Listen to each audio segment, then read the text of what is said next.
Assalamualaikum warahmatullahi wabarakatuh. Halo teman-teman, di video ini aku akan membahas salah satu karya ulama besar Nusantara, yaitu Kiai Haji Hasyim Asy'ari yang berjudul Adabul Alim wal Muta'alim. Nah, kitab ini banyak dipelajari di pesantren dan sangat penting untuk kita pahami, terutama sebagai mahasiswa yang sedang menuntut ilmu. Nah, di bagian yang aku bahas kali ini fokusnya ada pada bab kedua yang menjelaskan 10 adab penting bagi seorang penuntut ilmu. Al-babu tsani fi adabil muta'allimi fi nafsihi wa fihi asyaratu anwa'in minal adab. Bab 2, etika pribadi seorang murid terhadap diri sendirinya ada 10 macam. Al-awwalu an yutahhira qalbahu min kulli ghishin wa dhanbi wa ghilli wa hasdin. Pertama, pelajar hendaknya mensucikan hatinya dari setiap sesuatu yang mempunyai unsur menipu, kotor, penuh dendam dan hasad. Wasu'i akidatin wasu'i khuluqin liyusluha bidzalika liqabulil ilmi. Keyakinan yang tidak baik dan budi pekerti yang tidak baik, hal itu dilakukan supaya ia pantas untuk menerima ilmu. Wa hafzihi wal itla'i ala daqaiqi ma'anihi. Menghafalkannya, meninjau kedalaman maknanya, dan wa fahmi gawamidhihi, memahami makna yang tersirat. Nah, paragraf ini menunjukkan bahwa syarat utama dalam menuntut ilmu adalah kesucian hati. Hati yang dipenuhi penyakit seperti hasad, dendam, atau akhlak yang buruk akan menghalangi masuknya ilmu. Ini sejalan dengan konsep tazkiyatun nafs dalam Islam, di mana ilmu dianggap sebagai cahaya yang hanya menetap di hati yang bersih. Maka sebelum belajar, pelajar wajib memperbaiki niat dan membersihkan jiwanya agar ilmunya bermanfaat dan mudah dipahami. Asani ayuh sinan niyata fi talabil ilmi. Kedua, harus memperbaiki niat dalam mencari ilmu. Bi an yaqsida bihi wajhallahi azza wa jalla. Dengan tujuan untuk mencari ridho Allah Subhanahu wa ta'ala. Wal amala bihi wa ihya asy-syari'ati wa tanwira qalbihi, serta mampu mengamalkannya, menghidupkan syariat untuk menerangkan hati. Wa tahliyata batinihi wa taqarruba ilallahi ta'ala, menghiasi batin dan mendekatkan diri kepada Allah Subhanahu wa ta'ala.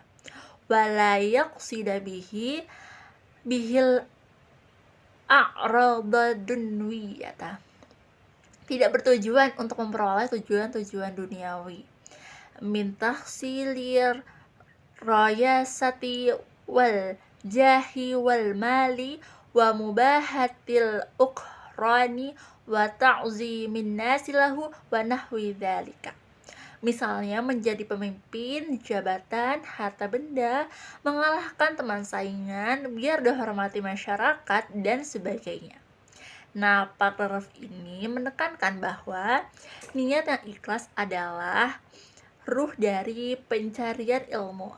Ilmu harus dicari semata-mata untuk mendekatkan diri kepada Allah, mengamalkannya, dan menghidupkan syariat, bukan demi ambisi duniawi seperti status, harta, ataupun popularitas. Asalitsu an yubadira bitahsilil ilmi fi syababihi wa awqati umrihi. Ketiga, harus berusaha segera mungkin memperoleh ilmu di waktu masih belia dan memanfaatkan sisa umurnya. Wala ya'tarra bi khuda'ish taswifi wa ta'mili. Jangan sampai tertipu dengan menunda-nunda belajar dan terlalu banyak berangan-angan. Fa inna kulla sa'atin tamurru min umrihi la badala laha wa la 'iwada anha. Karena setiap jam akan melewati umurnya yang tidak mungkin diganti ataupun ditukar. Wa an yaqta'a ma qadara alaihi minal alaiki syagilati. Seseorang belajar harus memutuskan urusan-urusan yang merepotkan yang mampu ia lakukan. Wal awaiqil mani'ati an tamamil talabi. Juga perkara-perkara yang bisa menghalangi kesempurnaan mencari ilmu. Wa badlil ijtihadi, serta mengarahkan segenap kemampuan wa quwwati jiddi fitah silin, dan bersungguh-sungguh dalam menggapai keberhasilan. Fa innaha qawati'u tariqit ta'allum, maka sesungguhnya hal itu akan menjadi pemutus jalan proses belajar. Nah, paragraf ini mengajarkan bahwa masa muda adalah waktu terbaik untuk menuntut ilmu. Menunda belajar karena angan-angan atau kesibukan duniawi hanya akan menyia-nyiakan umur yang tidak bisa diulangi. Oleh karena itu, pelajar harus mampu memprioritaskan ilmu, menghindari hal-hal yang melalaikan, dan bersungguh-sungguh dalam menempuh proses belajar. Nah, dalam Islam, kesungguhan dalam menuntut ilmu adalah bagian dari ijtihad, sebagaimana ditegaskan oleh para ulama salaf bahwa barang siapa tidak merasakan pahitnya belajar di masa muda, maka ia akan menanggung hinanya kebodohan di masa tua. Ar-rabi'u an yaqna'a minal quti wal libasi bima tayassara. Keempat, harus menerima apa adanya, qanaah, berupa segala sesuatu yang mudah ia dapat, baik itu berupa makanan atau pakaian. Fabis sibari ala adnal aishi yunalu sa'atal ilmi. Dan sabar atas kehidupan yang berada di bawah garis kemiskinan yang ia alami ketika dalam tahap proses mencari ilmu. Wa jama'a syamli qalbi min mutafarriqati al-amali wa yatafajjara fihi yanabi'ul hikami, serta mengumpulkan keruwetan hati akibat terlalu banyaknya berangan-angan dan keinginan sehingga sumber-sumber hikmah akan mengalir ke dalam hati. Naqala Imamuna Syafi'i rahimahullah, Imam Syafi'i telah berkata, la yuflihu man talabal ilma bi'izzatin nafsi wa sa'ati ma'isyati. Pelajar tidak akan mengalami kesuksesan apabila ketika mencari ilmu disertai dengan kehormatan diri dan kehidupan yang mewah. Walakin man talabahu bi dhillatin nafsi wa dhiqil 'aishi wa khidmatil ulama'i aflaha.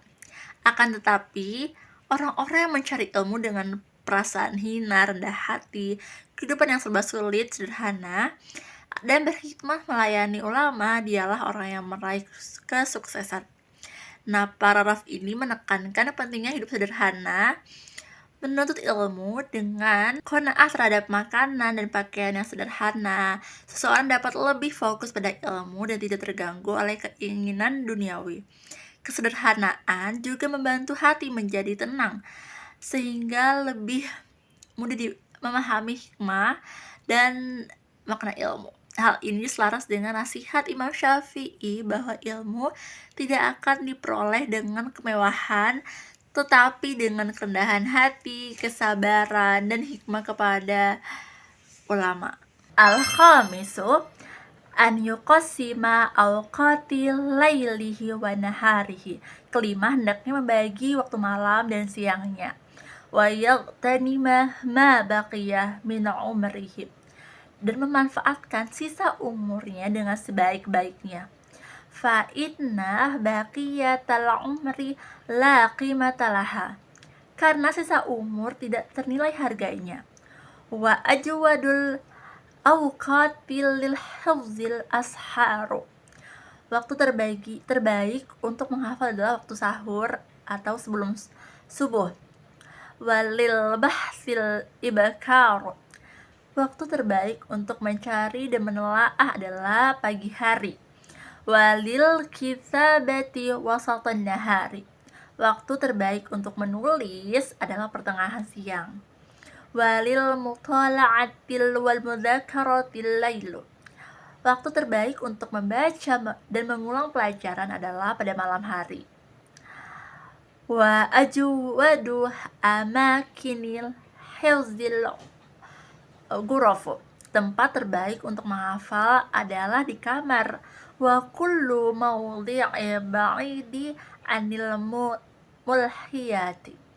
Dan semua tempat yang jauh dari hal-hal yang melalaikan. Wala yuhsinul hifza bihadratin nabati wa hudratil wa anhari wa jihjil aswati. Menghafal tidak akan efektif jika dilakukan di dekat tanaman, pemandangan hijau, sungai, dan tempat yang bising. Nah, paragraf ini menekankan pentingnya manajemen waktu, pentingnya untuk menentukan tempat dalam menuntut ilmu. Seseorang pelajar harus pandai membagi siang dan malamnya untuk berbagai aktivitas belajar sesuai kondisi fisik dan pikiran. Ada waktu yang lebih efektif untuk menghafal, menelaah, menulis, dan membaca. Selain itu, lingkungan belajar juga sangat menentukan tempat yang tenang dan minim gangguan akan memaksimalkan hasil belajar. Ini sesuai dengan prinsip al-waktu ka'al-sayf, waktu bagaikan pedang, dan juga mencerminkan etos disiplin dalam tradisi ilmuwan muslim klasik. Nah, itu tadi beberapa poin penting dari bab kedua kitab Adab Al-Alim wal Muta'alim karya Kiai Haji Hasyim Asy'ari. Beliau mengingatkan kita bahwa menuntut ilmu itu bukan sekedar belajar, tapi juga harus disertai dengan adab, kesungguhan, dan niat yang benar. Semoga apa yang aku sampaikan ini bisa jadi tambahan pemahaman kita semua dalam mata kuliah studi naskah dan juga bekal dalam perjalanan mencari ilmu. Terima kasih sudah menonton. Wassalamualaikum warahmatullahi wabarakatuh.